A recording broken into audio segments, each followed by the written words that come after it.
Hello, ladies and gentlemen. Welcome back to Microsoft Flight Simulator, and welcome back to the PMDG DC-6. Uh, like a couple hours ago, by that I mean like maybe 12 hours ago, I'm not too sure, I released a video of me flying this thing from Yellowknife to Deline. That was a week ago.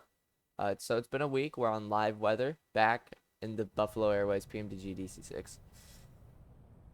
Those clouds look way better for some reason than they have any other time. I'm not too sure as to why, but I'm not going to complain because it looks great. So this is the DC-6 that we're going to be taking. We're going to be flying completely empty on a return leg back to Yellowknife. And hopefully I don't take 40 minutes getting this aircraft set up. To be fair, I spent a lot of it talking about the aircraft. Like I spent 10 minutes just talking about the plane, Buffalo Airways, and all that before I even started setting it up. But even then, it still took me like 30 minutes to do so, which I guess isn't horrible. Well, yeah. So I'm gonna just get out the checklist real quick. Also, if I sound really dead inside or like anything like that, I have my reason. Call it I just woke up like 30 minutes ago because I have like 2 flights I need to do today. Anyways, so I'm gonna open up our EFB. Let's open up some windows too. I was thinking actually about doing this last night so we could get a nighttime flight. I decided against it because I was super tired. We're gonna put in the wheel chocks. We'll go ahead and leave all that closed. Alright, so parking brake set, landing gear lever is down, circuit breaker panel. Like I said, you know what? Screw it.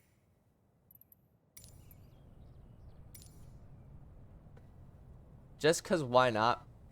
For the simulation purposes of a DC-6, let's actually check the circuit breakers.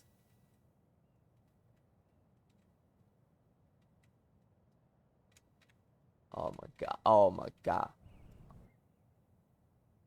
I don't know what is good. I'm assuming if they're all up, they're good. I don't think I've had this much of a catastrophic circuit breaker failure. Circuit breakers are good. Battery. Dit and dit ground power. We're gonna set on our position lights. Gonna turn on the passenger signs. Make sure the fuel booster pumps are off. Inverter switches are on. That's off. Generators on. Auxiliary blower off. Ignition switches are off. Water injectors are off. Prop de-isometer off. Cabin pressurization regulator. So our flight level for today is flight level 170, 17,000 feet. 17,000 feet is the highest I've ever gotten with the DC-6. Of course, that might change if I ever actually do that transatlantic flight that I wanted to do with this thing. Because yes, I have wanted to do a transatlantic flight with this.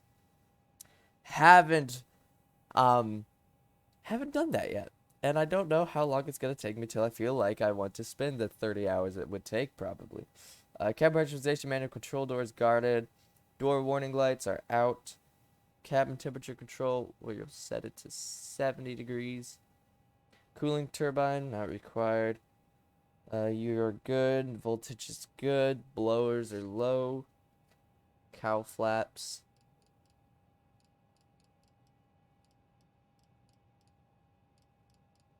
Full open. Landing lights retracted and off. Anti-icing fluid quantity is good. Oil quantity is good. Hydraulic fluid is good. Water is good. Fuel, good question. We have 5,622 pounds of fuel on board. I tried to set it to around the fuel we had when we landed. We need 9,520 pounds of fuel, so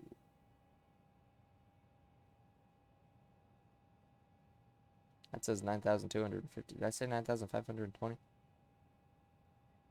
I'm going to give us a bit more leeway.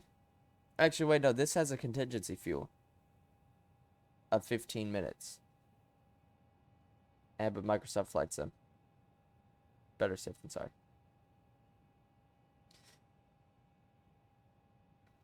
Okay, fuel's good. Heaters are all good. Cabin heater master on. De-icers are all off. Cockpit heat control. See? What did I tell you? I'm on live weather.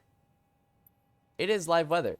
These are just the horrible conditions that is the Northwest Territories. We are at like -5 degrees Celsius, and we haven't even left the ground. Windshield heat is set. Test those. All right. The fire extinguisher handles are all in. Gyro pilot is off. Servos are disconnected. Carburetor levers are cold. Wing flap lever is up. Mixtures are in idle cutoff. Trim tabs. I think I actually got this wrong. I think the trim tabs are something that go on the trims. Not too sure. Or they're the trims themselves. Not too sure. Fuel tank selector valves. Main. Crossfeeds off. Prop master RPM forward. Selector 3. Throttles. Go. That you are at your neutral positions, your idle positions. I was mistaken. Okay. These are set. Isolation switches are on. Landing gear 3 green. Pre-start checks.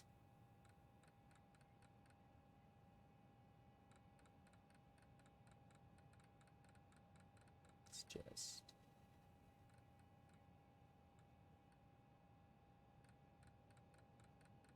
get all our avionics switched on.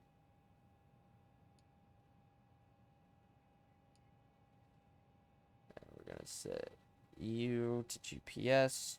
Transponder set. Altimeter set. Clocks should be set. Let's also real quickly just insert our flight plan from CYWJ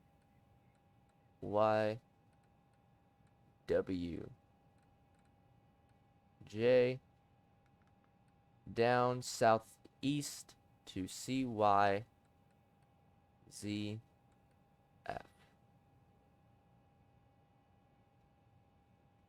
Thank you. The airport. Thank you. Alright. Alright, there's that. Okay. Now it's time to start up the engine. We're going to switch on the beacon light. Orders. Okay. Auto rich. Both. 3. Low. Fuel pressure is good. Start. 3, 6, 9, 12.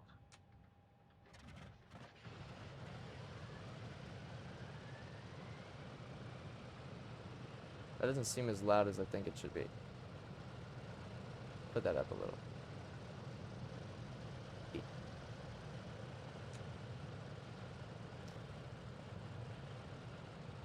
I watched the video last night. The audio was, granted I had my phone on full blast and my fan on max, but, it was, the flight engineer was quiet.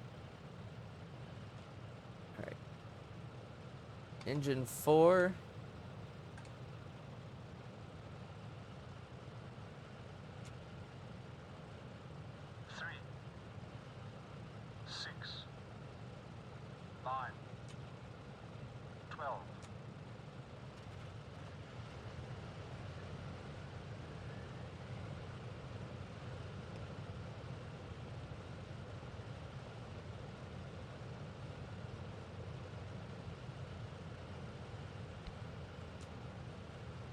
Alright.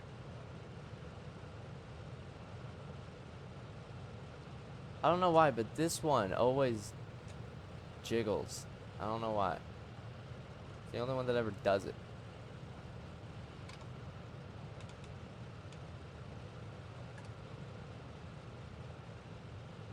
Start.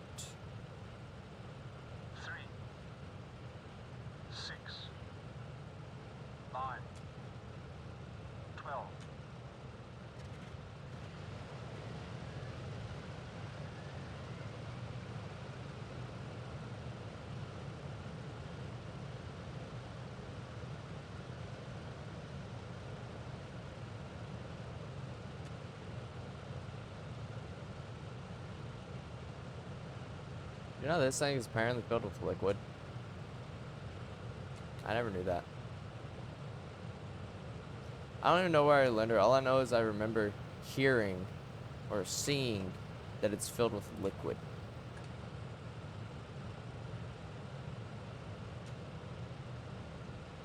Three, 6, 9, 12.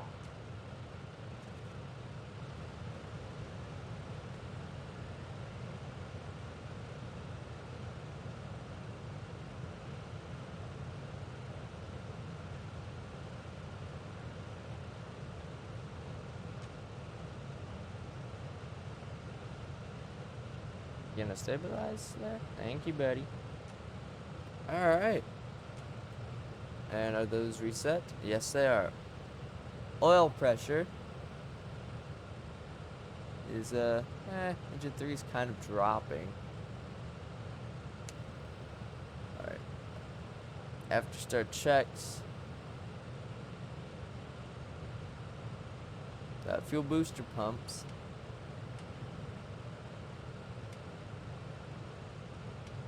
Off. Engine start selector. Off. Battery selector. Plane battery. Ground power. Removed. Cowl flaps are full. Gust lock. Removed.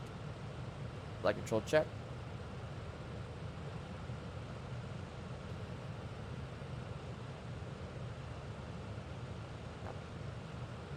Alright.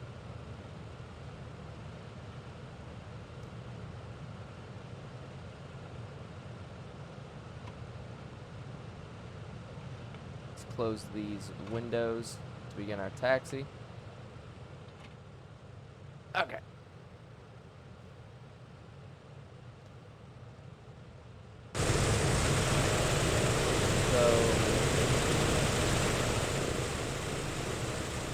In the external camera, I get like destroyed by the sound of those engines roaring, but then I go into the internal camera and like they're barely being heard.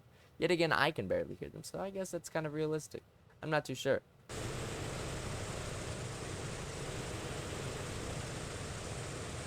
Yeah, okay. I know where we're going. Let's reverse out of here, do a power back.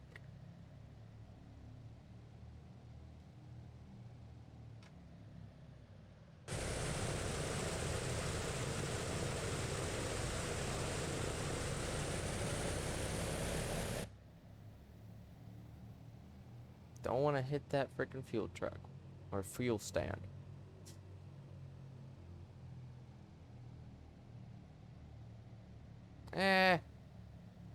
I'll go this way. I'll take off into the wind. I was going to go to the opposite end because there was less trees down that way. I mean, there's less trees down this way for me to hit. There's more of a clearing. However, don't really want to be taking off with a tailwind, especially when there's trees. So I think I'll take off the other way. So that way, even though I have a chance of striking those trees at the end of that runway, I at least have the wind to help me get in the air. Although I'm not entirely sure if that's simulated with Microsoft Flight Sim. I would only imagine so. / hope so. It is a flight sim after all. It'd be pretty sad if they didn't have that. Okay. Now we are going to do a run up. I know what you're thinking. Oh god, here comes the 40 minutes. It'll be fine.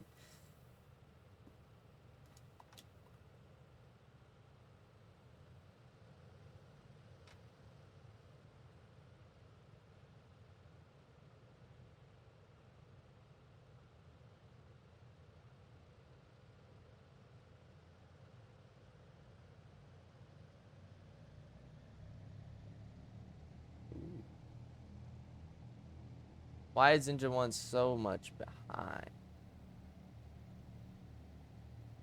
Alright, that's good. Propeller. Full aft. Manual.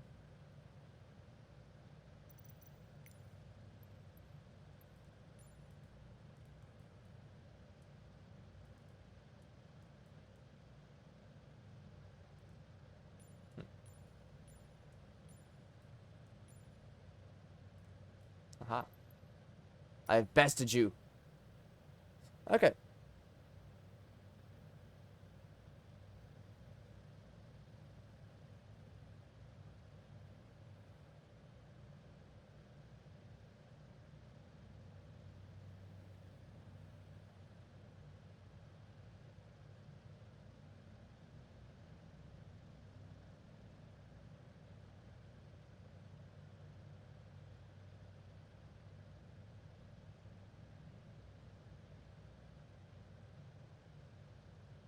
All right. 3. Propeller. Full forward.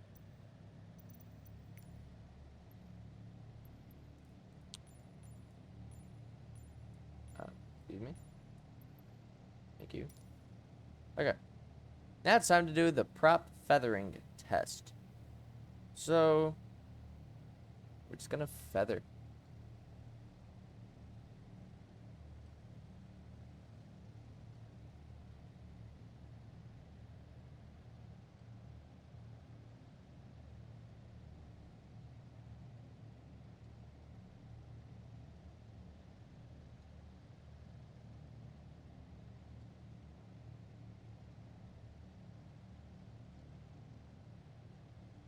All right.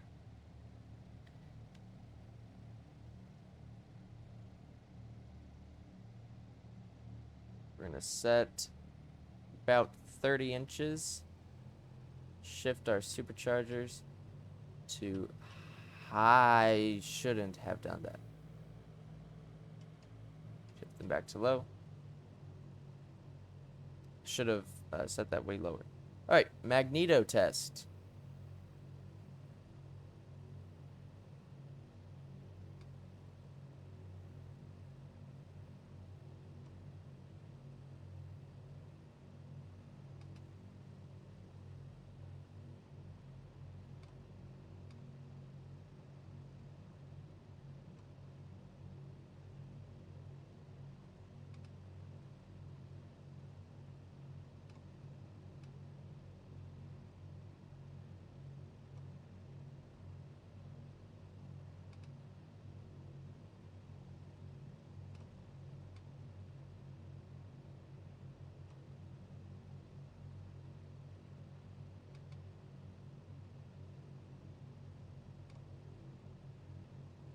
All right. We're gonna turn on the water injection switches. Make sure we got water pressure, which we do. We then turn these back off. Check our fuel and oil pressure. Fuel pressure's pretty high. Oil pressure's good. So cylinder oil temps. Hot. Okay. Now we're gonna do the auto feather test. I know how to do this. Turn on the auto feather, turn on this switch, and then you just kind of kill it. And then boom, it feathers. Pull it out to unfeather it. You reset the switch, turn it off. Yeah. These engines are gonna kill me for doing it, but you know, I kind of got to, man. Engine 2. Feathered. Reset. Test switch off. Put 2 back. Make sure it stabilizes. Auto feather. Auto feather on. Test on. Kill 3. Feathered. Unfeather. Test switch off. And reset. Make sure it stabilizes, which it does. Auto feather on. 4 test on. And kill 4. Didn't feather. Odd. Let's try it again. Auto feather on. Test on. Kill 4.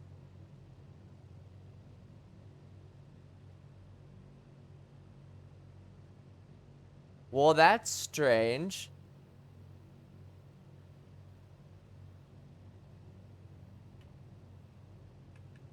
Okay, I'll reset it. Turn auto feather on. Okay, I'll reset it again. Auto feather on. 4 test on. Kill 4.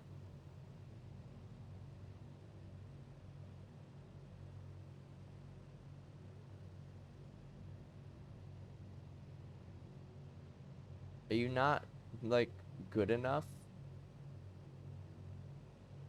If I increase your power beyond that. I'll reset the auto feather switch twice because I can't seem to get that right. And then I'll kill it. Set it to idle. It should feather. It feathered.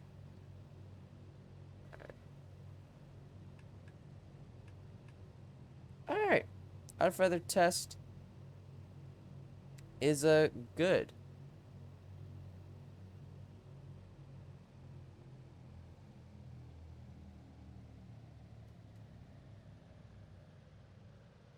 Set RPMs to 1,000.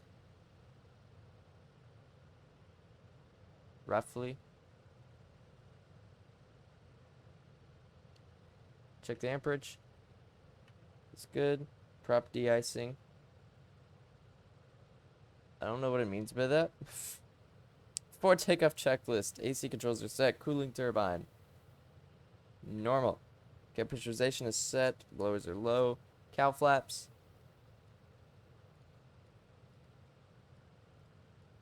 Four degrees. Landing lights. 1, 2, 3, 4, 5, 6, 7, 8, 9, 10. Extended and on. Pitot heat on. Auto feather on. Test switches are off. Fuel booster pumps now required. Windshield heat is set. Anti-ice. I'll set it once we're in the air. Propellers. Full forward. Mixture should be auto rich. Flaps to 20. Trim is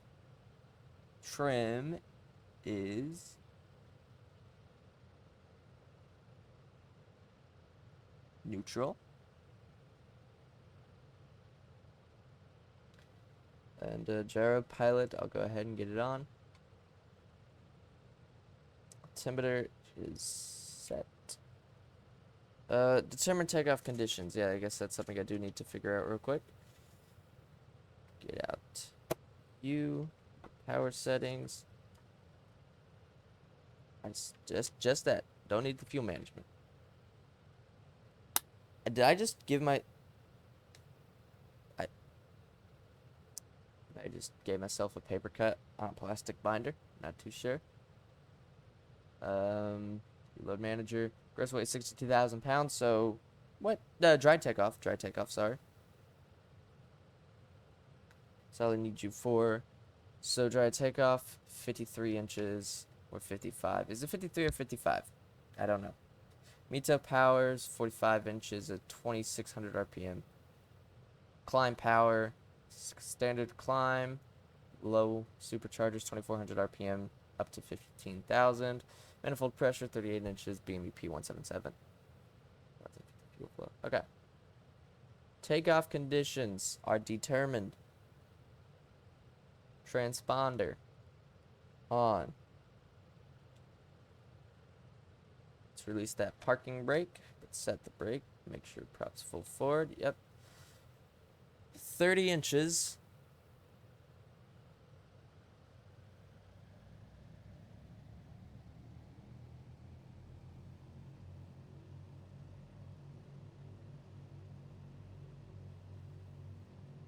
Stabilize.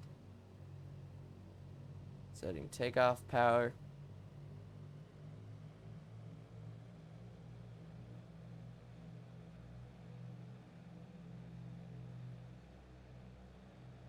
Takeoff power set. I didn't... Well, too late now. I am not rejecting a takeoff. Mainly because I don't know how I would go about rejecting a takeoff in the DC-6. Also, I don't know if it would be wise to reject a takeoff considering I don't know my V1 speed, which is why I should reject my takeoff. But let's, we'll just rotate now. And hey, it worked. And a gear up.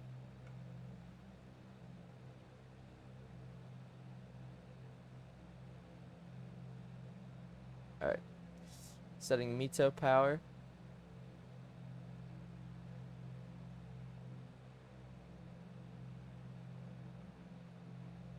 Flaps 15.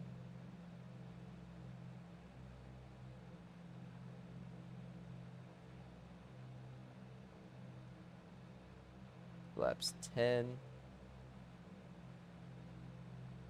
Flaps up. Alright, set climb power. 38 inches. And what was it? 2400 RPM?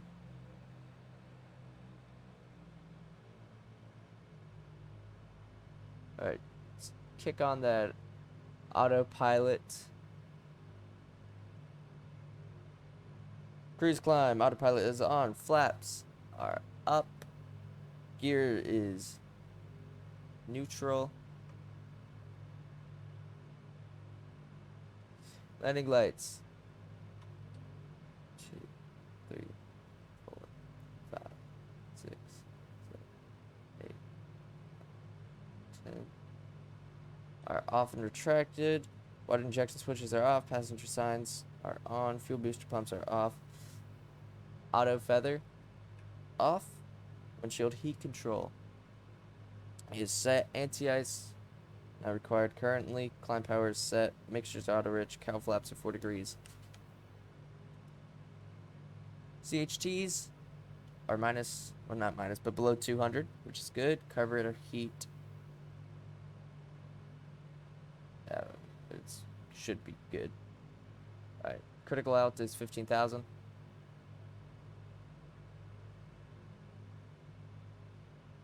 Yeah, we're in the air.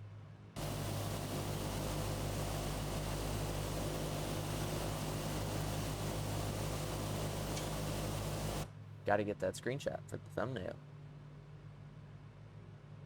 I was gonna keep an eye on my manifold pressure. I'm gonna go ahead and turn on these de-icers. You see, I did a flight in the DC-6 B a couple days ago. It's going from Yellowknife to Calgary. It's like a 3-hour flight in the DC-6. It's not that bad. It's honestly a nice flight, you know? I had clouds the entire way. The entire way until I came in for landing. That's when the clouds went away. And it's a good trip. It's a good long trip for the DC-6. 3 hours, you know? For clouds for like 2.5 hours. And since there was clouds, I had to have the anti-ice on. I don't know how I barely lost any fluid. Like, I still had almost full fluid. And I just find that weird.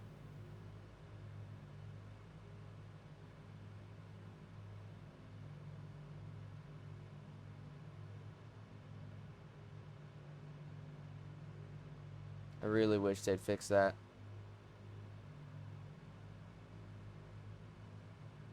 We're gonna go ahead and set you to the localizer so you can follow the GPS.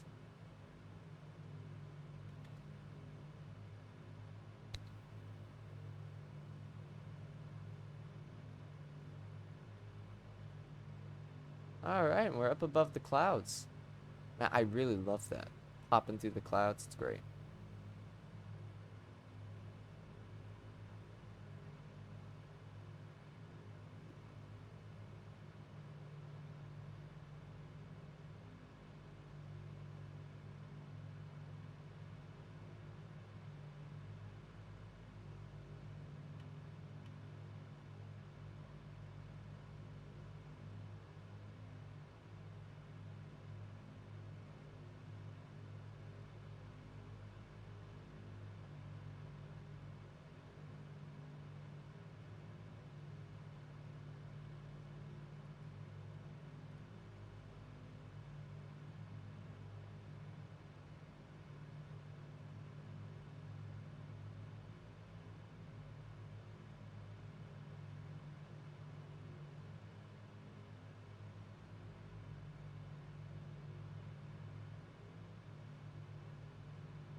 I just say this autopilot is revolutionary. I mean, compared to modern day, it's very, very basic. But in 1950, this thing was revolutionary. Like, this thing changed the world. And I find that cool. Now I'm going to go ahead and set our altimeter to standard. 1, 2.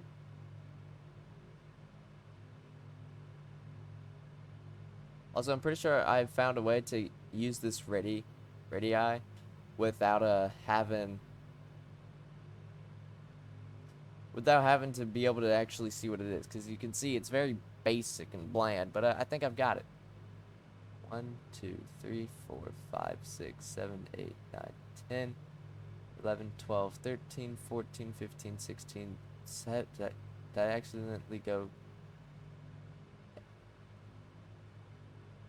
I think I accidentally went 2 clicks. But now I've forgotten everything. So I'm just gonna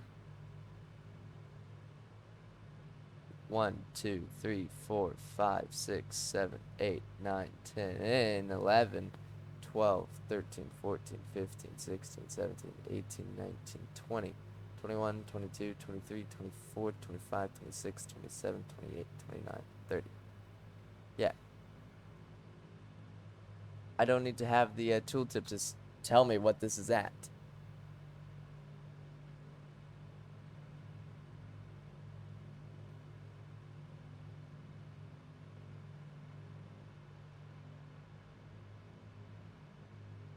Ah. I'm so preoccupied with the freaking radii and whatever you are, the OBS, whatever this is, that I'm not paying attention to the manifold pressure. I could not be a DC-6 pilot. I just need that to be known. I don't think I'd actually be capable of flying this plane. Hey, we're past 10,000. That's nice.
We'll be passing 15,000 soon.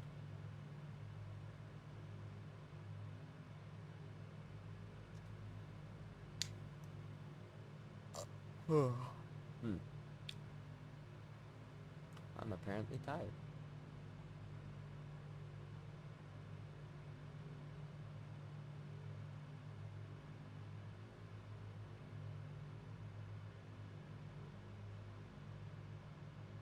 Alright, let's go ahead and set those superchargers. So we're going to reduce manifold pressure to roughly 28 inches. And then going to switch 1 and 4. And 2 and 3. Let everything stabilize. Alright, and then continue with climb power.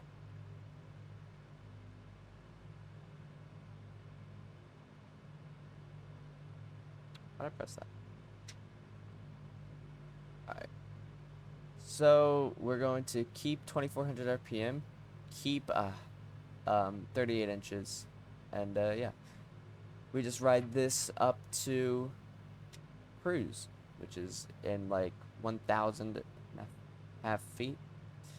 So below 75,000 we'll use U, high blowers, 2300 RPM, BMEP 123, 4 BHP, cruise profile of 1,000.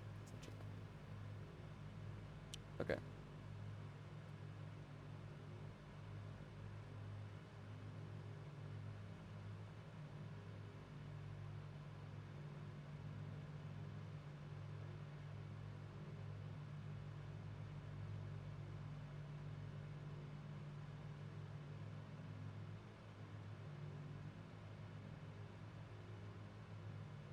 Start lowering our nose to reduce the vertical speed.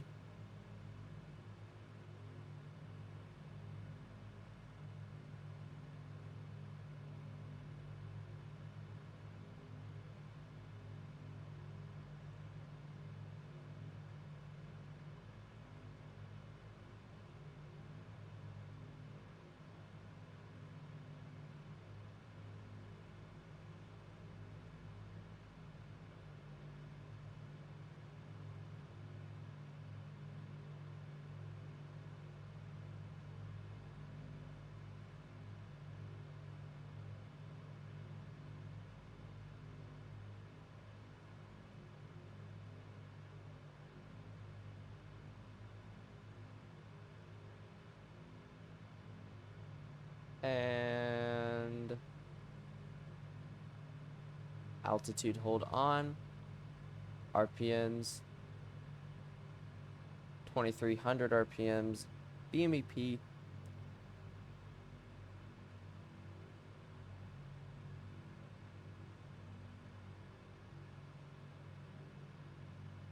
it's actually pretty good.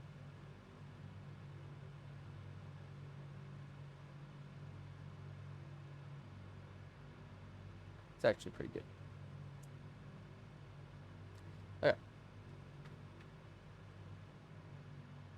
Okay. Mixtures.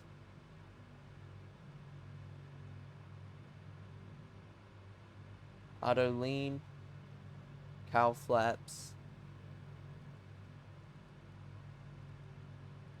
Close. Fuel booster pumps. Not required. Passenger signs. Off. Windshield heat control set. Anti-ice should be off. Alright. We're not going to need that for a good long while.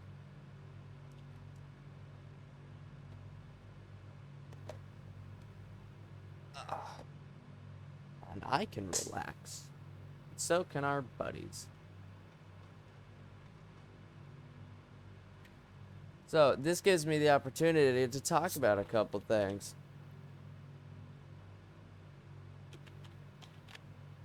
So there was a plane that I was meant to use a long time ago, a Airbus A330 by Project Megapack.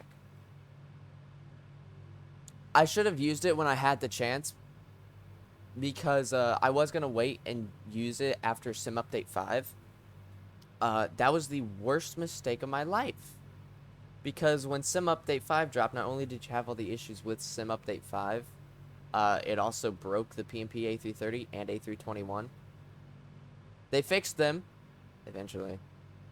I haven't tried the A321 after SD5. I was more wanting to try out the A330. I tested it out. All right. I downloaded it. I tested it out. They added in a freighter variant of it, which is cool. But I tested it out. And by freighter variant, I just mean a reskin. The cargo door didn't work, unfortunately. But I tested it out. I took off out of Chicago. Had 2 flaps set for takeoff, which, you know, we were heavy at that point. It made sense. I lifted off. I didn't even pull back on the stick. No, the plane ballooned up. I was like, okay, that's insane. I was climbing, you know, level. I had level nose, climbing 8,000 feet per minute. I was like, yeah, that's probably not good. I set the autopilot to hold 2,000 feet per minute. I retracted the flaps. The plane went into a 40-degree nose down to be able to get 2,000 feet per minute. Yeah. And it eventually stabilized, and I was just going to fly it and land as, you know, as I wanted to. But then I remembered, it occurred to me, if the flaps were that bad, getting them up on takeoff, landing's going to be impossible. So I just quit that. So I don't know if they ever fixed that. I've had mixed messages. Some people saying the lift on it is still horrible. Others saying that it's working fine. Doesn't matter anymore for 2 things. One, Project Mega Pack has sadly disbanded. And yeah, they're not working on Microsoft Flight Sim anymore. The owner of the Discord server, the dude who actually kind of technically runs PMP, he left it to go and kind of disbanded it to work on roleplay servers for GTA 5. Not necessarily roleplay servers, but it's what they're mostly used for. 5M servers. It's what they're mostly used for, anyways.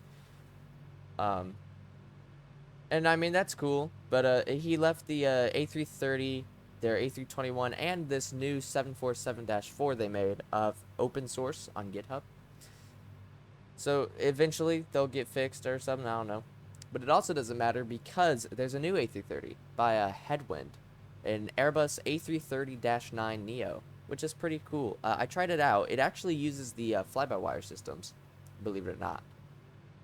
So you have the fly-by-wire FMS. You have pretty much all the systems of the fly-by-wire A32NX.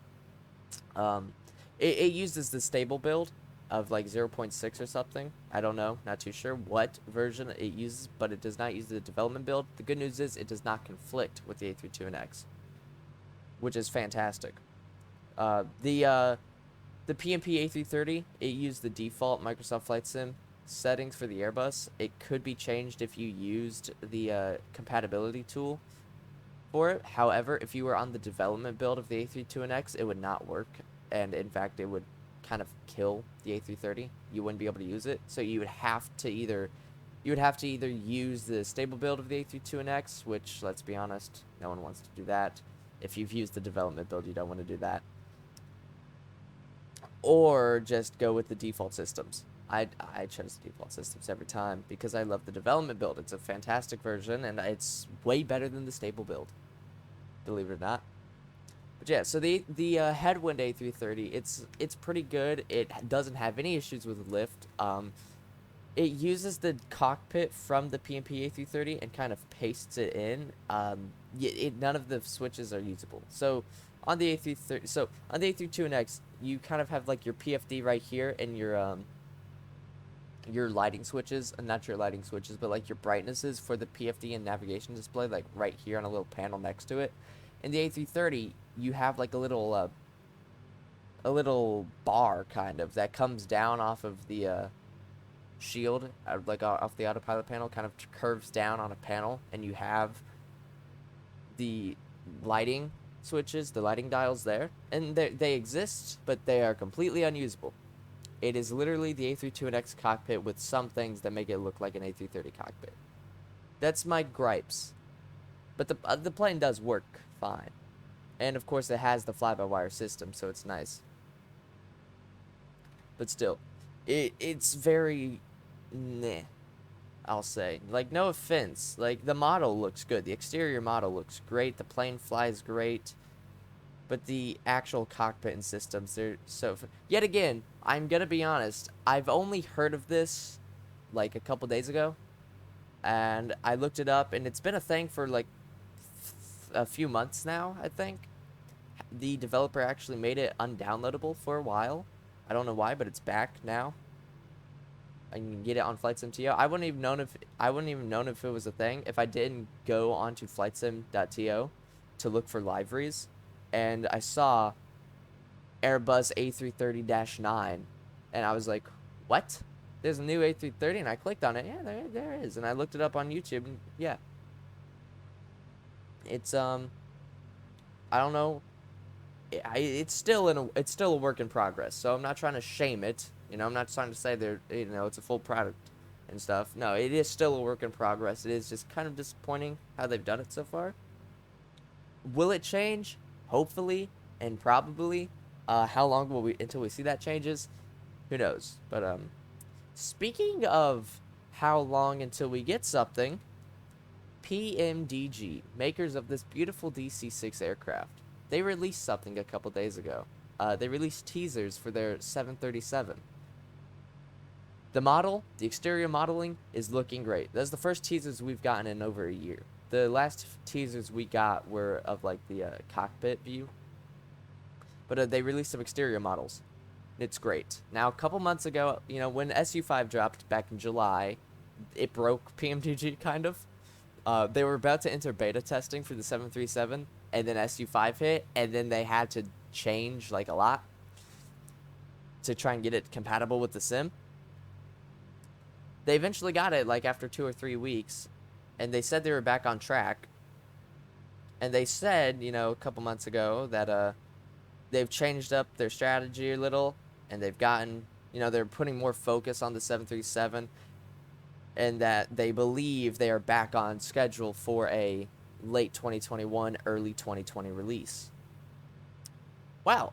A couple days ago, they released those teasers, and with it, they said a couple things. They said, pretty much they said, you know what, I might be able to find it. PMDG 737. Or Microsoft Flight Sim.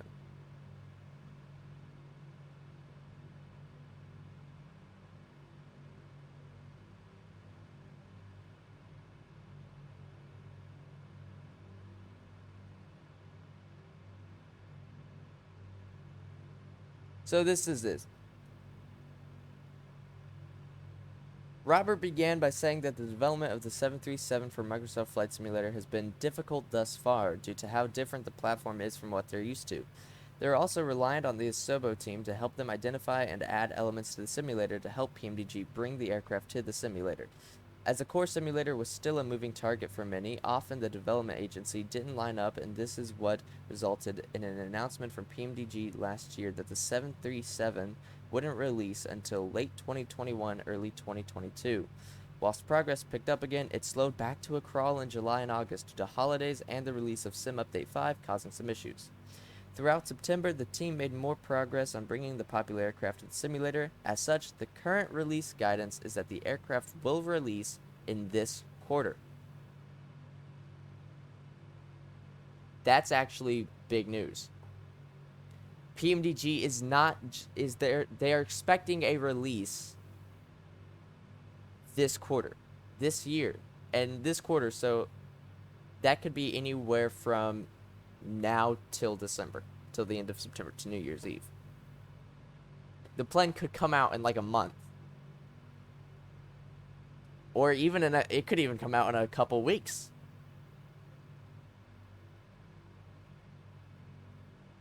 That's actually big news. And now PMDG is known for having their products, how do I say this elegantly? I'll just say expensive. That's all it says. So, for Prepare 3D, their 737 on that costs $100, and their 747 costs $140 or $150. That is not including all the add-ons, the expansion packs for them. That is just the base package, $140 for the 747. And a lot of people absolutely abhor that.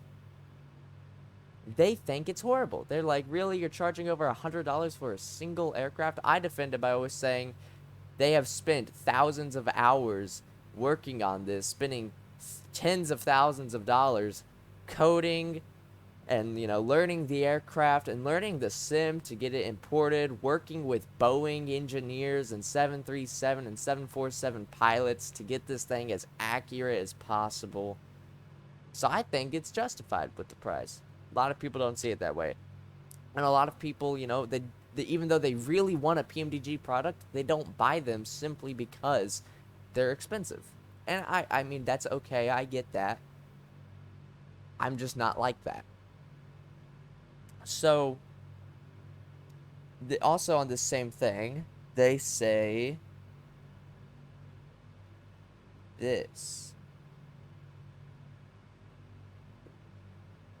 Okay. When it comes to pricing, Robert made a statement that will undoubtedly please many people. He said that they have largely settled on a pricing structure for the plane, but more details will follow in the future. However, Robert said that the, quote, goal is to make it easier and less expensive to add a PMDG airplane to your Microsoft Flight Simulator hangar, unquote. So not only is the PMDG 737 scheduled to release, well, not scheduled, but expected to release sometime this year, they're also going to lower the price. Now, they already lowered the price for the DC-6. It costs like $70 for Prepare 3D, and it costs $60 for Microsoft Flight Sim. So they already lowered it by like $10. If they lowered it, they might lower it by maybe $10 or $20, maybe even $30 for Microsoft Flight Sim. So we might be expecting anywhere from $70 to $90, which, I mean, yeah, that's still, a good amount of money. It's definitely not $100. I'm really interested to see how much they'll lower their price for the 747, if they will lower the price, because that thing costs $140. So that's gonna be very interesting to see how much they change the pricing from Prepare 3D.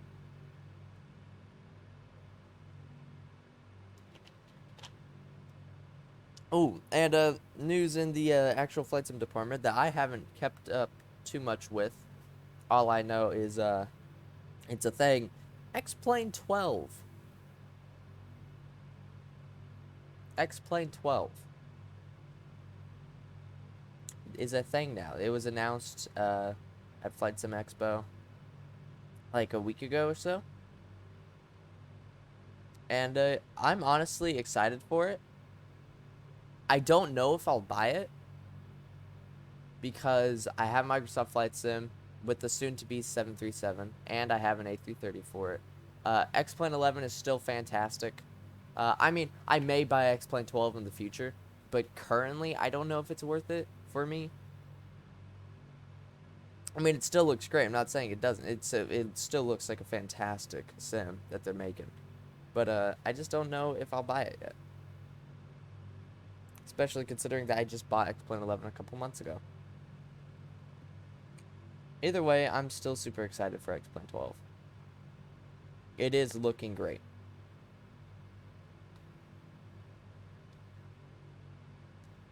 And, that's really it as far as I know. Although, okay.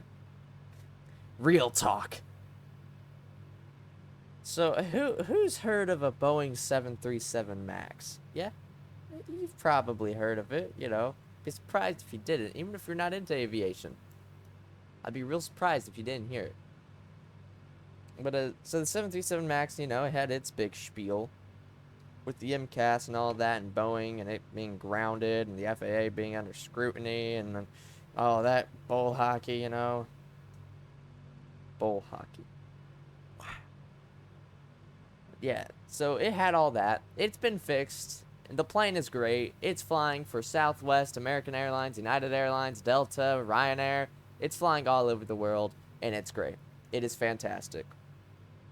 Well, I just go here real quick. So, like a couple days ago or so, uh, October 2nd of this year, so like 3 days ago, my birthday, by the way, um, a United Boeing 737 MAX 8, was flying out of LaGuardia, and it had an engine failure. I don't know why the engine failed, but it did. And, you know, it's an engine failure. It could be by literally anything. And I mean that literally. I'm not just saying it could be literally anything as, you know, just a exaggeration or anything. No, it could literally be anything to cause that engine failure. It could be bird, an act of God, and just a random issue with the engine during its manufacturing. It could be contaminated fuel. It could be anything.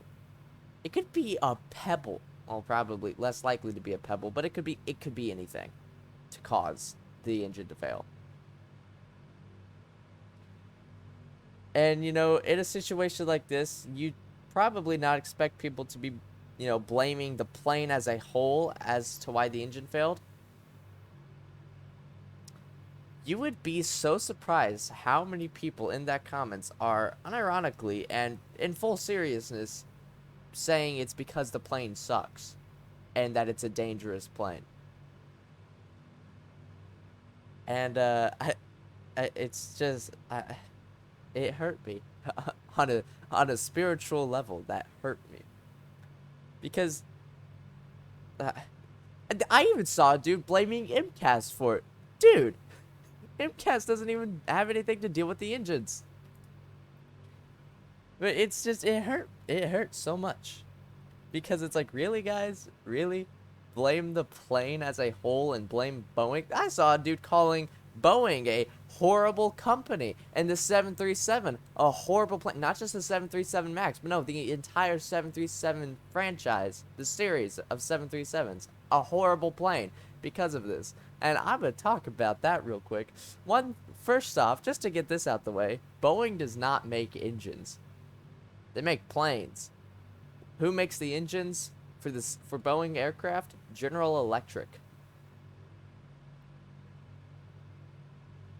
They make the engines.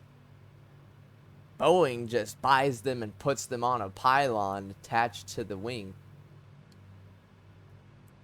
Now, of course, Boeing does sometimes, you know, like a hire or I guess a charter or whatever. They hire General Electric to make an engine for a plane if they need an engine for a plane that General Electric or no company has made yet. Although I think Boeing and General Electric are in a partnership. I'm not too sure. But yeah, that too. The 737 sucks. That would that's stupid. That's a stupid rhetoric because those of you who don't know, the 737 was first made in I think it first entered commercial service in like 1965. I think it was first built in 1962. That's when it was first built.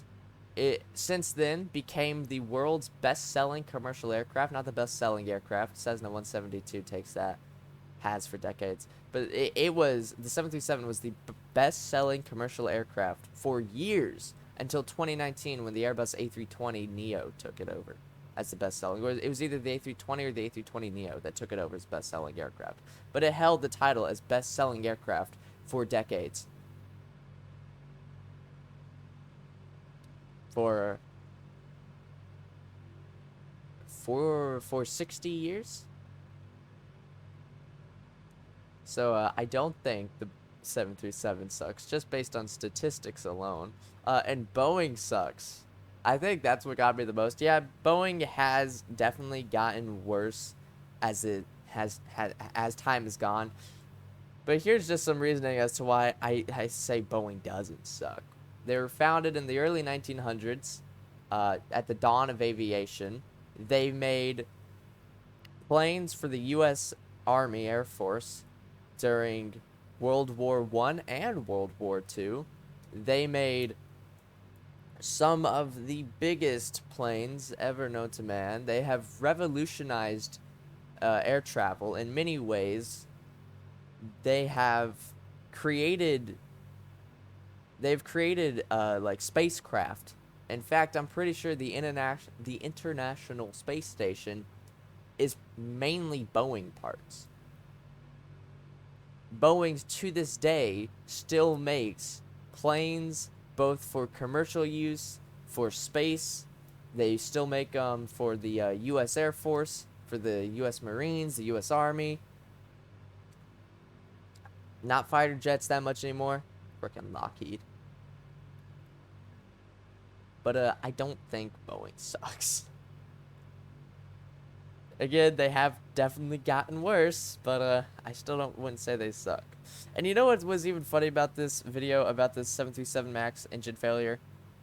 Is that literally the day before that, well, maybe not the day before that, but like on the Vast Aviation channel, yes, like 3 days ago, like the day before that video went up about the 737, A320 has right engine flame out, and then literally the day after the 737, Spirit A320 suffers bird strike on takeoff and has engine failure.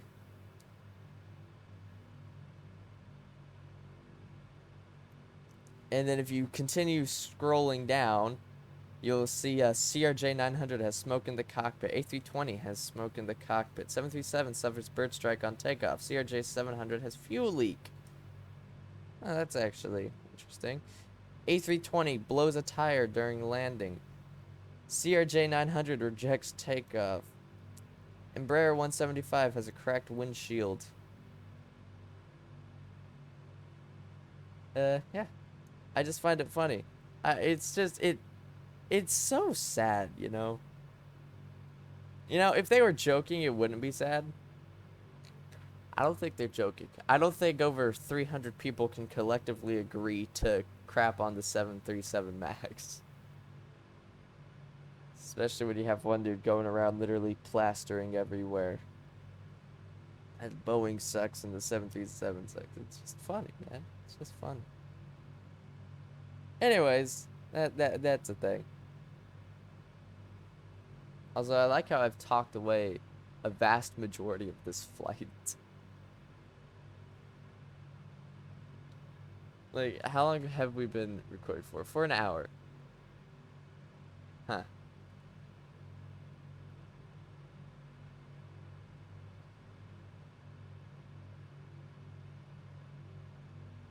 I have talked for so long.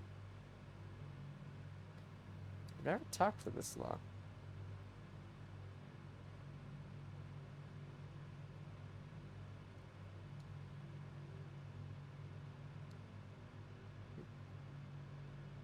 What the?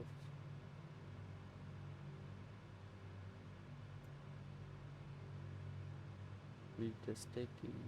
Oh, so this is actually something earlier when I was talking about how PMP kind of disbanded. I can't remember if I ever talked about this, but they were not PMP. There was these group of people were on the PMP Discord server making a 737-8 qubit simulations.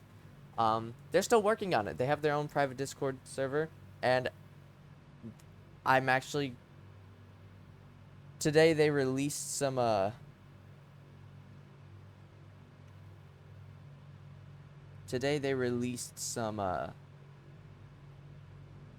some stuff. I think at least.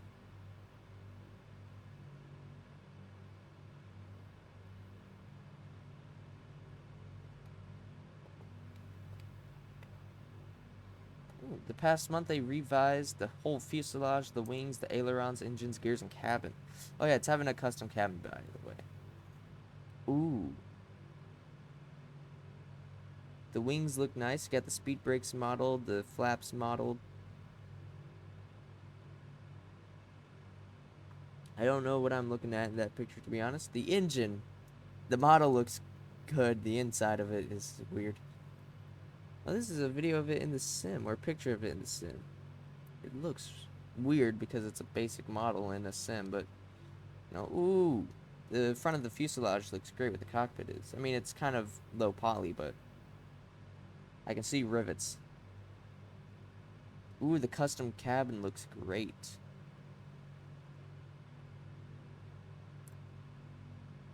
And there's more pictures coming in 3 hours. And when did they post that?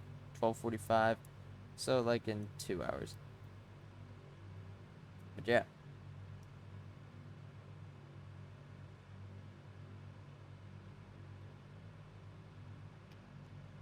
That's pretty cool. I'm not gonna lie. Then we got MRI simulations making a 787. You've got Digital Flight Dynamics making an Airbus A350. Oh, they released stuff today on the overhead panel.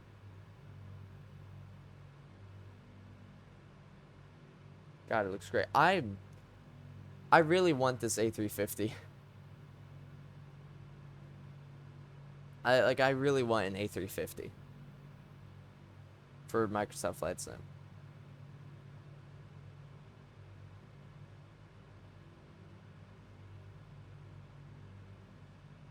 That's all I can say. And then you have Synaptic Simulations making an A220. You got there was one group that was making Bandit Sim making an L1011. It's dead. Considering the last progress update was May. Yeah, it's dead. If it's not, I'm surprised, but I'm pretty sure it's dead. It's unfortunate, but you know, whatever. I'm more interested, if I'm being completely honest, I'm more interested in this MD-11 or DC-10 that's being made. Because there is a group making an MD-11. Yeah, TFDI. TFDI Design is making an MD-11. And I am super excited for it. I'm not gonna lie. Because I love trijets. I don't know if you guys know that about me. I love trijets. I don't know what it is about a trijet, but I love it. I love the DC-10, the MD-11, the 727, the L1011. I love trijets. I don't know why, but I do. And I think I've lucked out on where I live, because there's a lot of UPS MD-11s that fly over my house a lot. You don't know how majestic that plane is until you're looking at it doing a turn 3,000 feet above your house, and you can ever so clearly make out everything about it. Like, I mean, I've seen multiple planes. I've seen A300s fly over. I've seen CRJs. I've seen Embraers, Boeing 737, 757, 767, 747s. I've seen 777s, 787s. I have seen a lot of planes fly over my house. And the two biggest are definitely the 747 and the MD-11. And yeah, seeing the 747 in a turn with its 4 engines and its hump doing a turn, that's great. But I don't know why, but there's something so much cooler about looking up and seeing this big plane doing a turn with a big old engine just slapped on the vertical stabilizer. I don't know why, but I find that cooler. I love that so much. I was driving by the airport a couple weeks ago, and we drove by like a spot where there's just a big bunch of UPS planes getting loaded with cargo. And I just had my eye trained out the window because, like, I didn't see a 747 on the ground. That was unfortunate. It really made up for the fact that there was 757s, A300s, and MD-11s. I loved it. And I think if there's one plane I ever want to fly in my life, it's an MD-11. Definitely an MD-11. Which is odd that I still think that, because a couple days ago I watched a video of an air crash investigation of an MD-11. The MD-11 has a major design flaw, apparently, called a small vertical and horizontal stabilizer. that makes it very unstable at low speeds, and you have to fly it at high speeds for landings. And if you drop below that, it can make it very unstable in flight. And whatever, whatever. Caused a crash in Newark, and then in Japan, and like in the Narita airport. Yeah, that happened. I don't think I ever finished that, but that's a thing. But I still love it. I love the MD-11. I love the DC-10. I love the L-1011. I love the 727. Oh, I have a DC-10. No, it's an L-1011.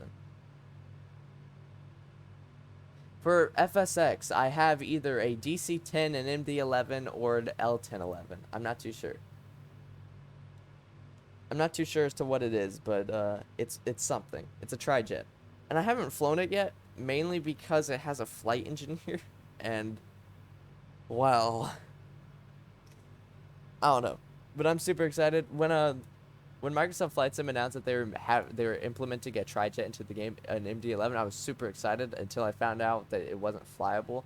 I mean, it goes for a good cause, I guess, to raise awareness. I don't know what you're expecting people, like, you're going to be raising awareness of a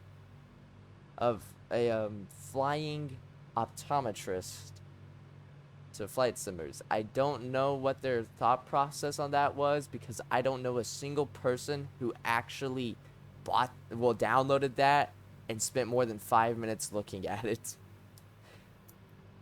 Because I think people was like, oh, an MD-11, that's cool. They downloaded it, saw they couldn't fly it, and then just deleted it and never looked at it again. I don't think anyone actually got curious from it and looked up and, wanted to help spread awareness about it.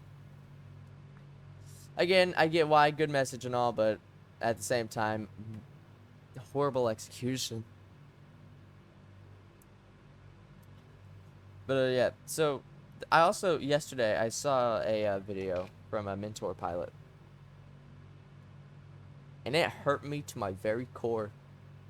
It was this Airbus A350 was flying out of San Francisco into Paris. They were coming down onto the runway. They were like 1,300 feet above or so. And their PWS went off. Their predictive wind shear warning, it went off. And it said, go around, wind shear ahead. And the captain, he was like, okay, yeah, I'll do that. And he called for a go around. And the first officer, he did. He pushed thrust levers to toga. And he pulled back on the stick to get the nose up, and he just kind of froze. He kept on climbing, thrust levers max, and he was banking off to the right towards another runway. And the captain was just like, you're approaching your go-around altitude. And then he breached past it. It was 2,000. He breached past it, and he was just like, dude, descend, nose down. Descend, nose down. And the first officer was just sitting there, completely frozen because of startle incapacitation. It's essentially where something happens and you're not expecting it, you get overwhelmed and you just kind of freeze. It's odd. I mean, to be fair, the place they were landing at, it had a very odd go-around procedure. Fly runway heading up to like 700 and then make a left turn make a sharp left turn at a max of 2,000 with a maximum speed of 185 knots. So I can get why you would kind of, be overwhelmed. At the same time, you're an Airbus A350 pilot doing long hauls with over 1,300 hours on that aircraft alone, with over 8,000 hours total in the air. You should know how to do a go around. It was horrible. They were overriding each other. They were like the captain would do something and the co-pilot would do something else. Like the captain turned on the autopilot 1, and he had it set, and then the first officer was just like, oh, I should turn on the autopilot, and he just pressed autopilot 2, and the captain didn't realize that he did that, so the plane just started doing whatever the first officer wanted, and the captain was just like, what? And then he realized, the first officer was just in a state of I'm doing what I want to do. And the captain just yelled in the cockpit, everyone's silence. I am the captain. I'm giving orders. No one else do anything. And to try and restore order, some people in the comment section were happy with him doing that. I don't blame him, to be honest. But it broke me so badly because it's a go-around procedure. It's really not that difficult to commence. It's a go-around procedure. You're taught that. For day one. From day one, you're taught how to do a go-around. It hurt me to my core, man. It hurt me so bad.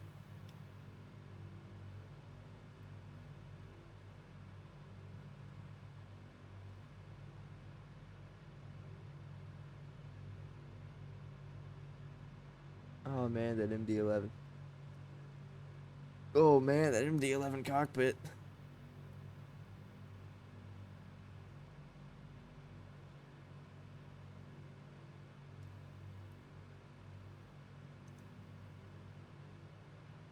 Man, I'm excited. I'm excited. Now, I'm gonna go ahead and do my top of descent calculation real quick. So, say I want to begin at like 2,000 meters.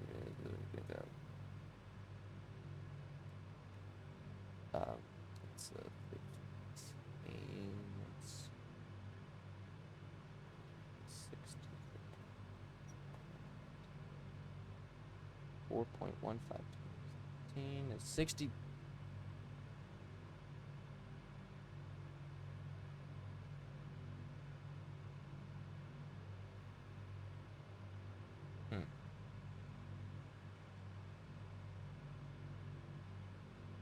Alright, 62, 70 miles.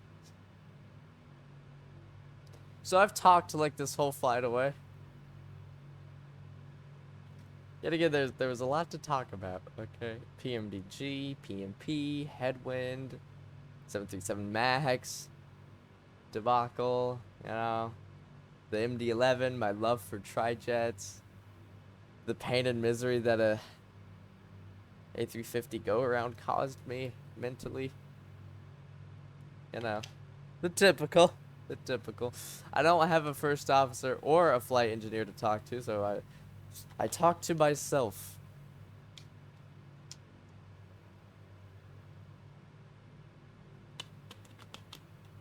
I talk to myself. You know, my friend told me, he watches my videos, he told me that I should talk more in these, you know, instead of leaving these big long hours that he said that he gets, you know, not sitting here for like 3 hours. But, you know, just give something, talk about what I'm doing, why I'm doing it, what it does, you know, talk about, you know, new sims, new planes coming out and stuff like that. I don't think he meant like this. I don't know. I'm tired. Alright, I'm like in a state where I'm tired and could sleep, but I'm also like super energetic and hyper. I don't know why. But I've like not stopped talking for this entire flight. Why don't I stream this? I know why, because that would get interesting. More one-on-one, I guess. Anyways, I'm gonna get out my checklists and start going over my descent checks. Cause yeah, we're gonna be descending in a couple minutes. I really did talk like this whole flight away, man. I've been recording for how long? An hour 20? Alright. Oh, that's not descent. Wait, yes it is. Wait, no it's not, but it's not. Okay. So we're gonna keep our cruise power until 12,000 feet.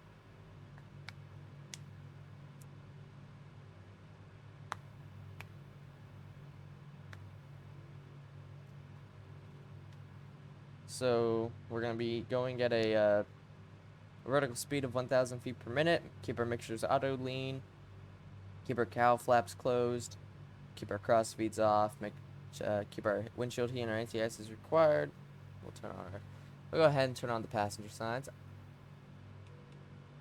I don't know why I worry about that step, considering this is a cargo aircraft, but hey, Yeah.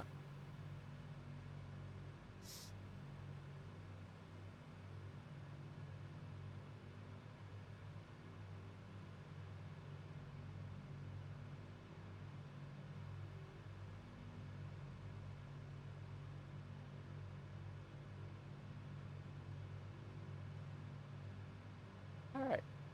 Altitude control off, and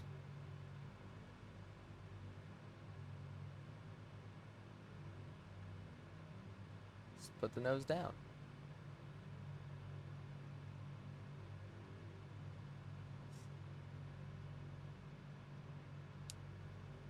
So I did it in Air Canada flight and Microsoft Flight Sim. In the DC-6,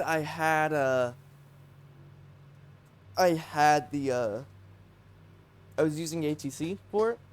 Still a VFR flight. You would not believe how this Sim's ATC pronounces Air Canada. Air Canada. Yeah, that hurt me so badly. When it first said it, I laughed for like 5 minutes out of pain and misery. Cause Air Canada.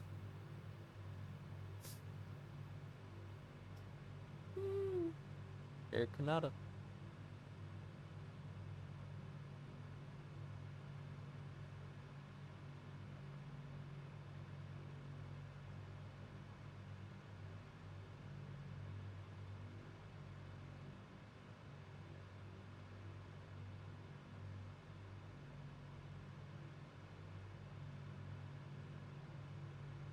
That would be great if you could like. There you go. Although I guess I gotta worry about not overstressing the aircraft, so. Because that is something I have on. So yeah. Once we touch down and all that, and we get this aircraft shut down and this is over, I'm gonna take a small break. Maybe play some Stormworks, because I am working on a plane in Stormworks. Because that's what I've been doing lately. And then, like, I guess in a couple hours reconvene and do a long flight in the A32NX. It's been a while since we've done that. It actually has. It's been a while since we have flown the A32NX. It has been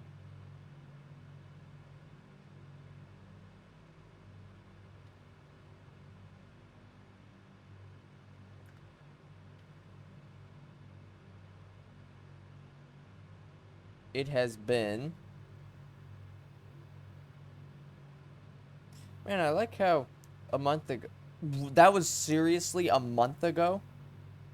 August 9th, 2021. Okay, no, it's been 2 months. Why do you say a month ago? Okay, I guess it's been like a month and 3/4, but we did that flight. So it's been over 2 months since we did a flight in the A32NX, and that was from Seattle to Las Vegas. And then after that, we did that long haul in the 747 from New York to London.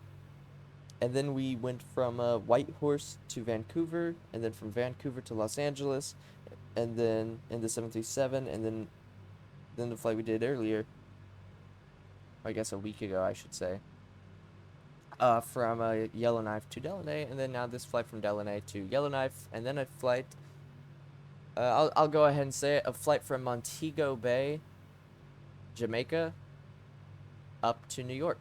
I got requested to do that, and I will do that. And I'm going to be taking the A32NX on it.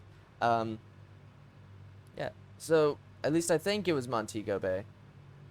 It was MKJS, and I looked up the airport, and it said it was like 3 miles from Montego Bay. It's like Sangster International Airport. I'm sorry if I'm pronouncing that incorrectly, which I probably am. That is definitely not it. It was MKJS, not MJKS. MKJS Airport. Yep. Airport in Montego Bay, Jamaica. So yeah. I've never been to Jamaica in real life. I've never flown in a simulator. So I am actually looking forward to that flight. And it's in the A32NX. It's like a 1,300 nautical mile. It was like It's over 1,000 nautical miles. Plane should make it just fine. We're probably going to be running through some ETOPS scenarios. So yeah, I'm interested. I'm always open to suggestions for flights. Because I don't really know a lot of airports in the world. I just kind of figure them out when I feel like flying to them. If I feel like flying to a city, that's when I figure out what airports are associated with it. Oh, 12,000 feet. 26 inches. 26 inches. Well, actually, I'm going to kick it up 36 inches because shift the blowers. Set 2200 RPM.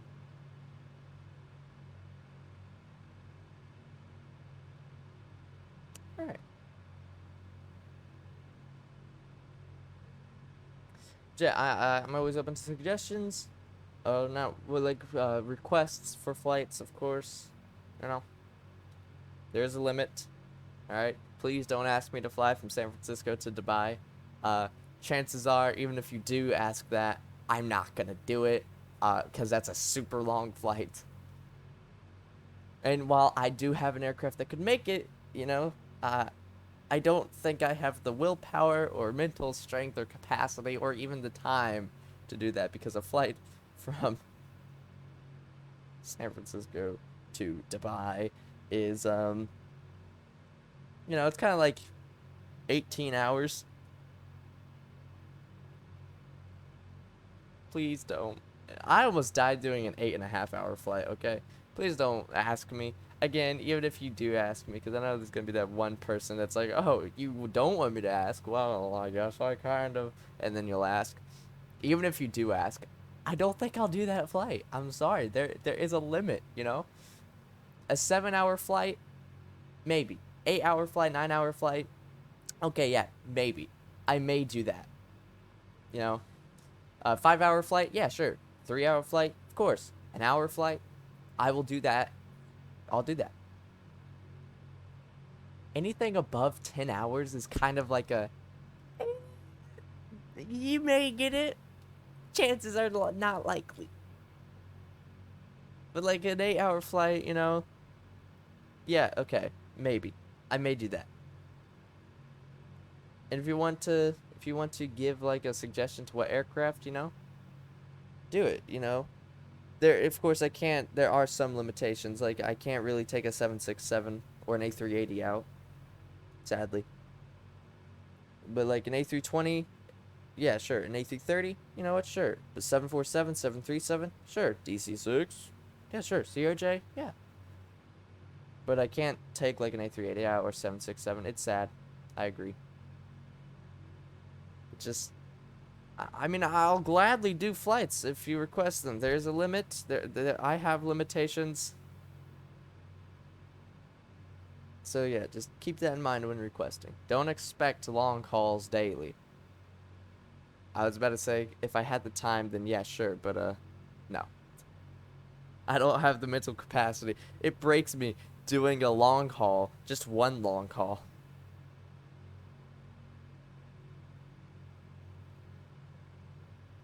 I cannot imagine.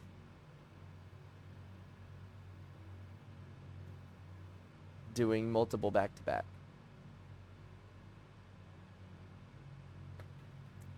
How much fuel do we got?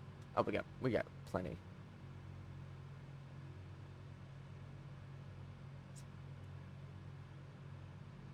Also, oddly enough, there's only 2 companies, apparently, or 2 airlines.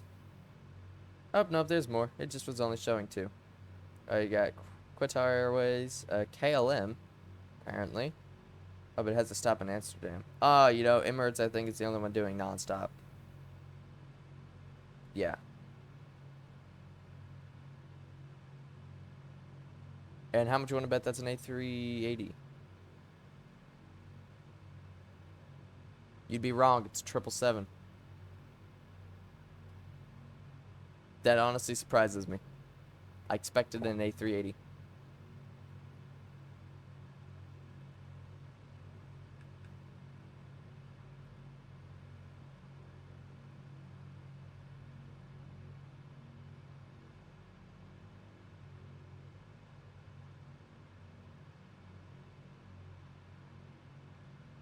Approach checklist. Mixtures. Auto rich. Cow flaps.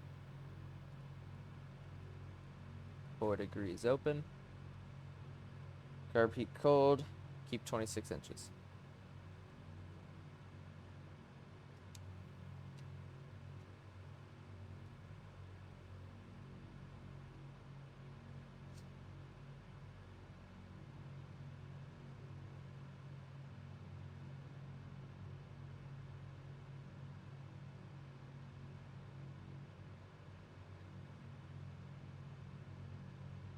Okay, I'm gonna just say this. I may do a long haul flight from like New York to Dubai or San Francisco to Dubai. I may do that eventually. One day, I may do that. Anytime in the near future is highly unlikely.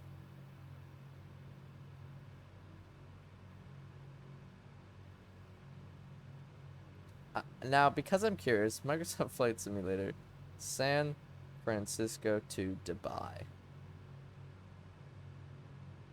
Is there any real-time flights? Because, like, here's Heathrow to Dubai in a 787. There's time lapses. But, like, are there any real-time flights that people have done in Microsoft Flight Simulator from San Francisco to Dubai? It's not seeming it. It would seem as if the answer is no.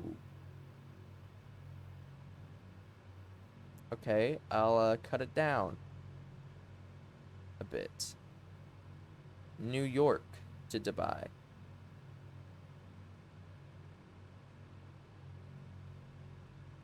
It's still a no.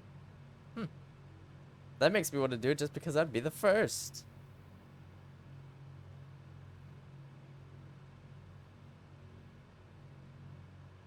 Every time I see that frickin' 787, it makes me want to buy the Premium Deluxe edition.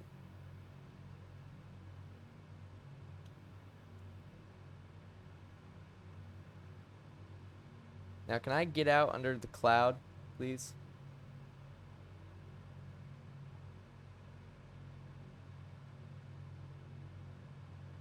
I would like to be able to see the ground.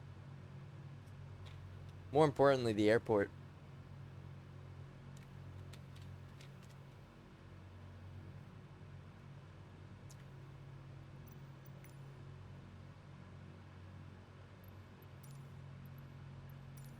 Not gonna bother, I'm just gonna do that. We'll stop playing. Yellowknife Tower Buffalo 8456 is 23 miles northwest 5,000 feet with India to land. Just because I don't feel like it. Buffalo Hiatus. 8456 Yellowknife Tower. Altimeter tree 0.01 wind 259 at 7. Make left traffic runway tree 4. Make left downwind runway tree for Buffalo 8456.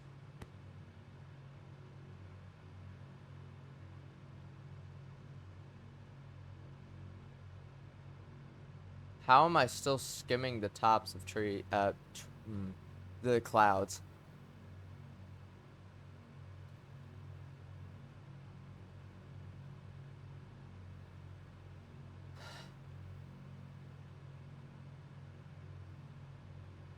I really need to recalibrate this.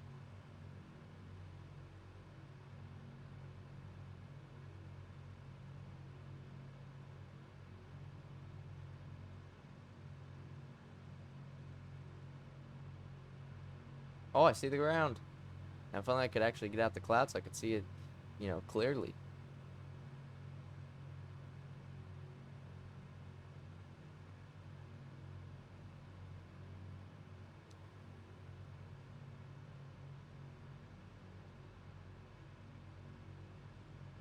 As you can see, there is no snow, unfortunately.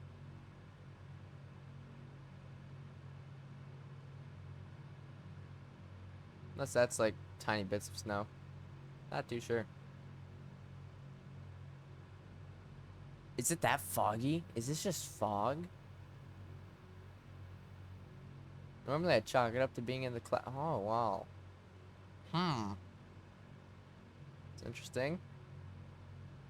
A little problematic.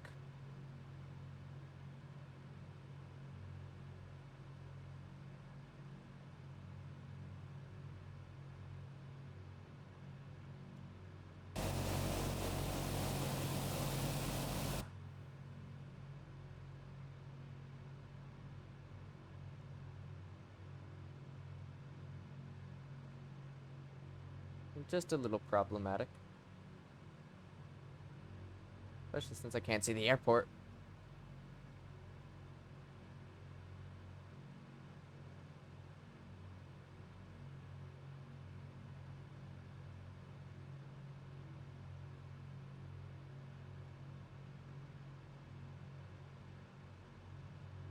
Screw it. Altitude control on.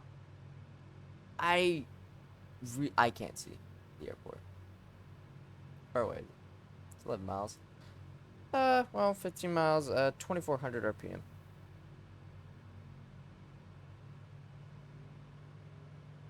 Good enough.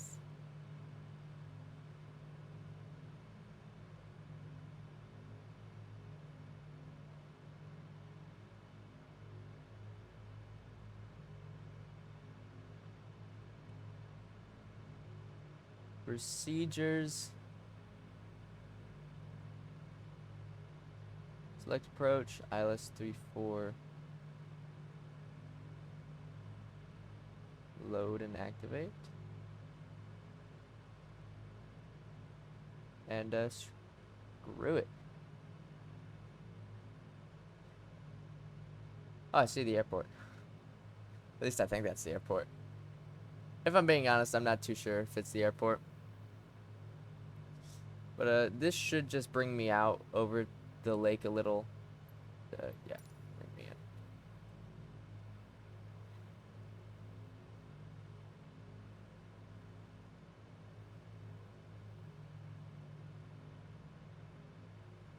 Now, we're not actually going to be doing an ILS approach. We are going to be flying in manually, but this is just to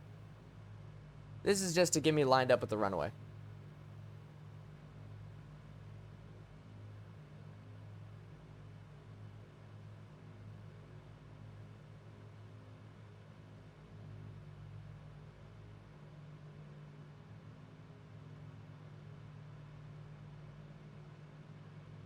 Especially since I can't find the frickin' air.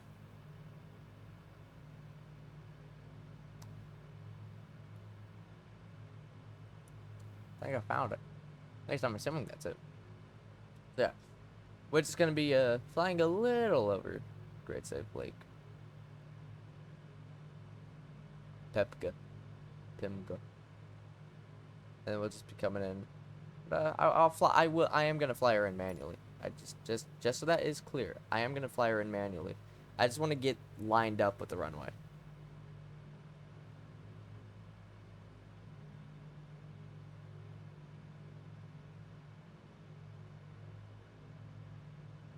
I'm gonna reduce our RPMs. 2,200. Roundabout, at least.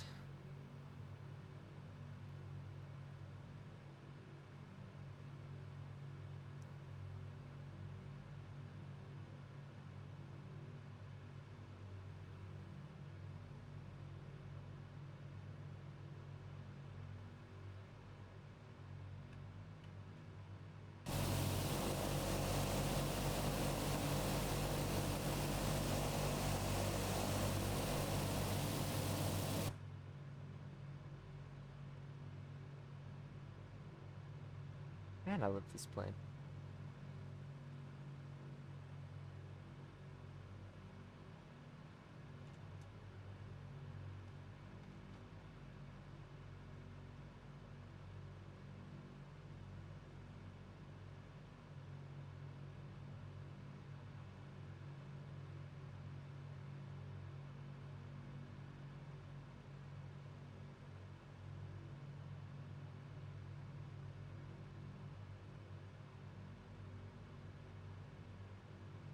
Now, I know I might unnecessarily be,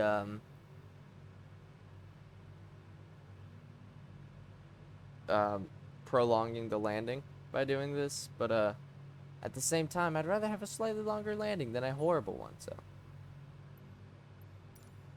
By that I mean a longer approach than a very short approach and a fast landing. I want a stabilized approach, okay? Okay. Flight Simulator 2020, A380 Emirates 9441, Tokyo to Dubai. I mean, there is an A380 Concorde.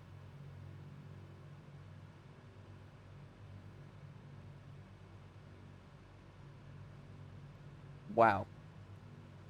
Concorde, London to New York, 2 hours 23 minutes.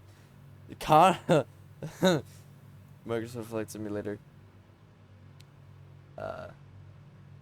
Microsoft Flight Simulator Concorde. I'm sorry. Concorde? Oh my god, DC Designs is making a Concorde.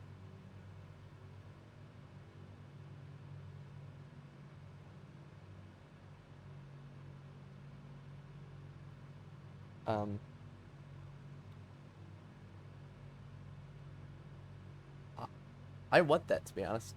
Concorde was such an amazing plane. For the first time, when we retired the Concorde, I think for the first time in aviation history, we took a step back. You know? Concorde was ahead of its time. That's a fact.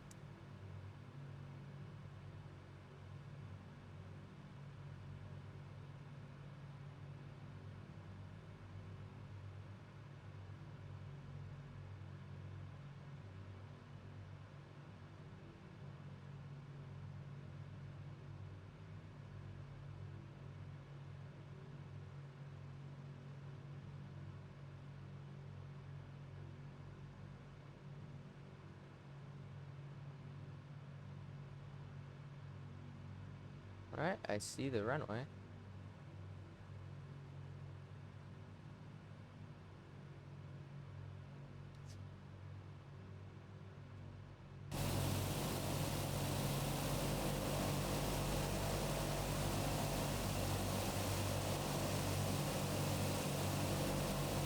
Love it.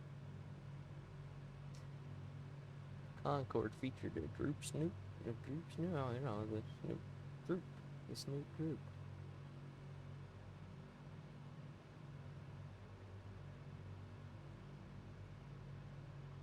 Apparently, I heard that there's a new company, actually. A new company is making a supersonic jet for commercial aviation. By, like, it's like the Overture. Whatever. Boom Overture.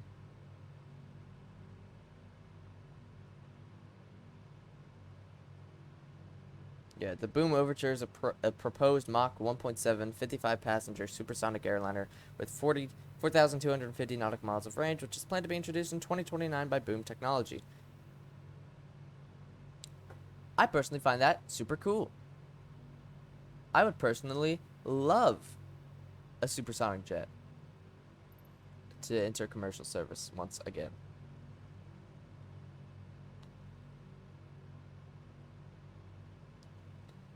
Will it live up to the Concorde? I don't know. I seriously think that if the Concorde was put on the table again and you had engineers change its designs around, they would be able to make it better. To fix some of its biggest drawbacks. I think that would be possible. If you tried hard enough. 1, 2, 3, 4, 5, 6, 7, 8, 9, 10. Landing lights are extended and on. RPMs.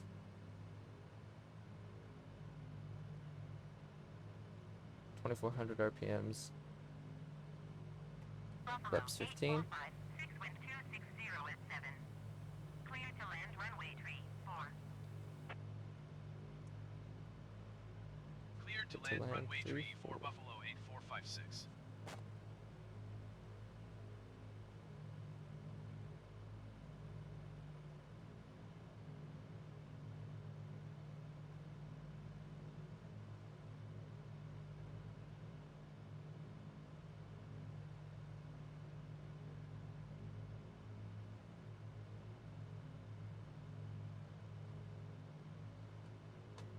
I'm gonna go ahead and put the gear down.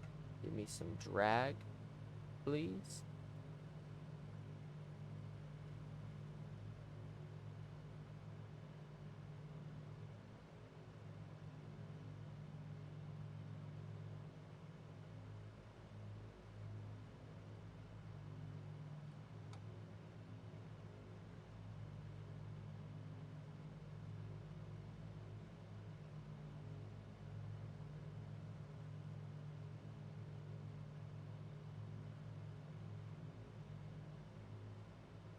And I am super high.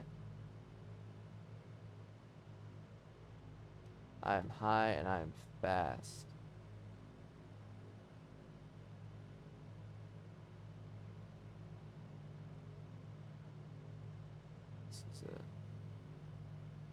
This is better. This is better. Landing gear 3 green.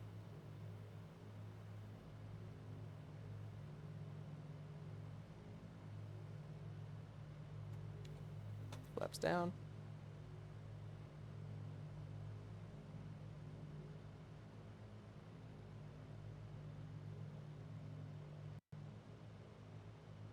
The sound cut out and I thought the game crashed.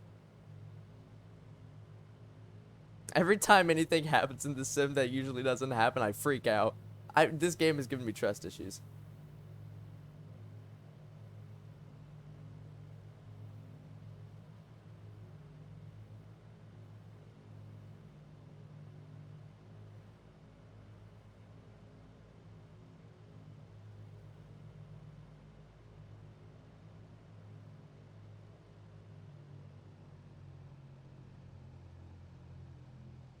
Oh man, I should go around.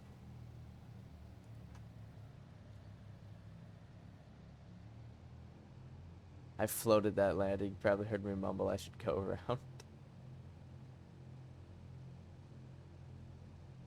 But crisis averted. 456 exit runway when able. Crisis averted.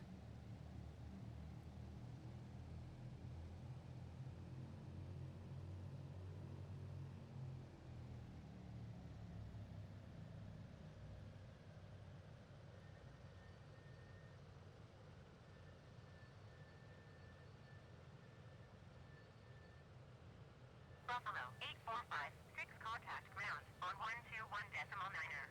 Ground on 1219. Buffalo 8456. 121.9er Buffalo 8456. Hey, didn't mean to do that, but okay. What did I even do?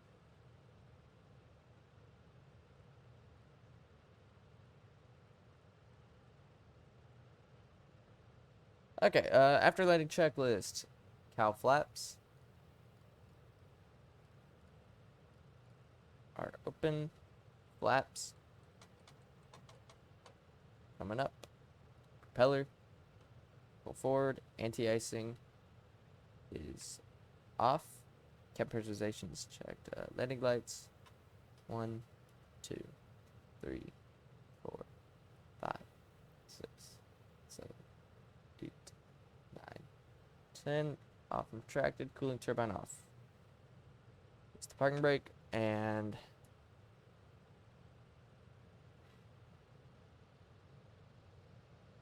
Yellowknife ground Buffalo 8456 taxi to parking. give me taxi instructions, please. Buffalo 8456 taxi to general aviation parking. I don't think I'm meant to go there. Taxiing to general aviation parking using taxiway Alpha Buffalo 8456. This A does not look like a general aviation parking spot, and B, this is a Buffalo DC-6. I don't think I'm meant to be here. But hey, I'll go here. You know, whatever.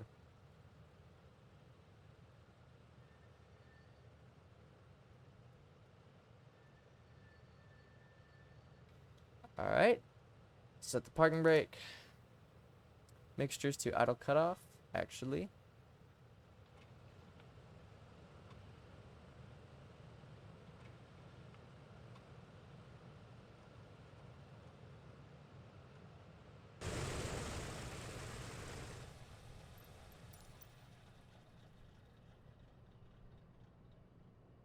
Wonderful. Ignition switches off. Inverter switches off. Generator switches off. Gust lock engage. Beacon light off. Position lights off. Passenger signs off. Cabin heater master off. So you off. Flight plan clear. go.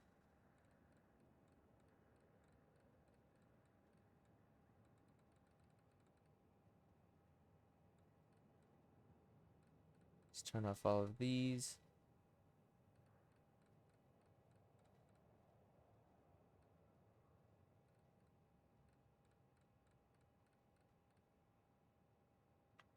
Sponders off.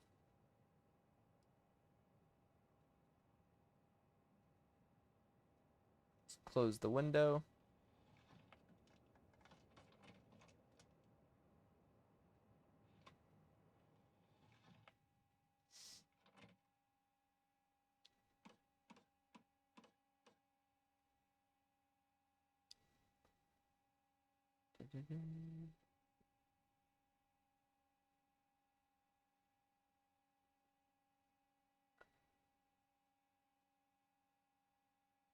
All right. Battery off. That's 1 hour and 22 minutes. Been recording for like what, an hour 40? Hour 50 even. All right. Well, thank you all for watching.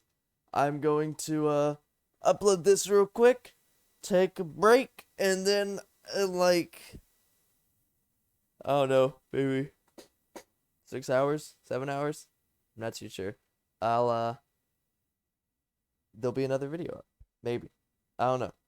I don't know when it'll go up. But and I am hoping to get it recorded today after this. I just don't know when that'll be. Because it's a long flight. Again, it's from a what's the ICAO?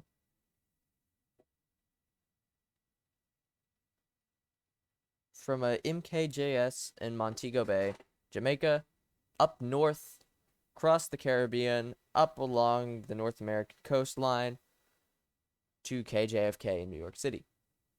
And I'm probably going to be doing that in the A321X from fly-by-wire. So, yeah, that'll be pretty cool. And with that, I bid you all adieu. Stay tuned for next time. See y'all in the next one. For now, goodbye.